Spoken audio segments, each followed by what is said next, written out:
They're one of the most iconic landmarks Notts has to offer, and one of the last reminders of an industry so closely ingrained into the identity of Notts.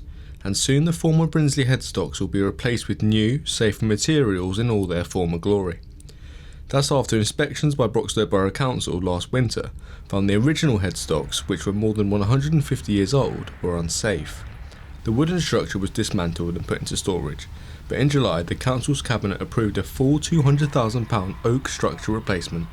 Work has since got going here in Brinsley, and when it's done next year, the facilities will also be joined by an orchard of pears and apple trees to remember fallen miners. Kenneth Hamilton, whose Friends of Brinsley Headstock group runs tours of the site and educational visits, says it's important to keep the site alive. Very important. It's something. Most of the village was brought up with headstocks being here.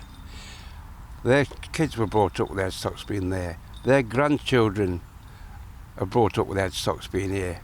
And it's something that shouldn't be forgot about.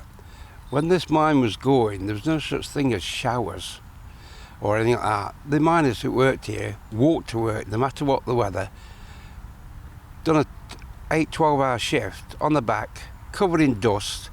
Work on the land got going this month. However, experts found 2 hazardous shafts which need to be filled before trees can be planted. John Eyre is the group's wildlife recorder, and his job is ensuring all wildlife in the heritage site are protected.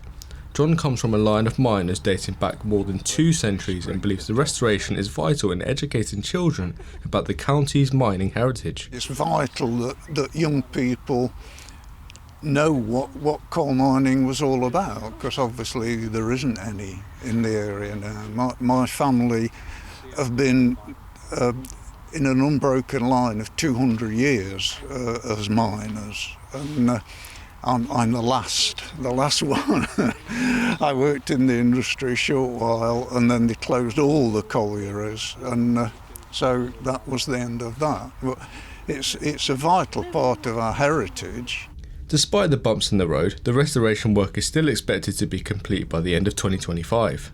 That's when dog walkers and history can come and admire a coal load of Notts culture. Jordan Guerrero for Notts TV.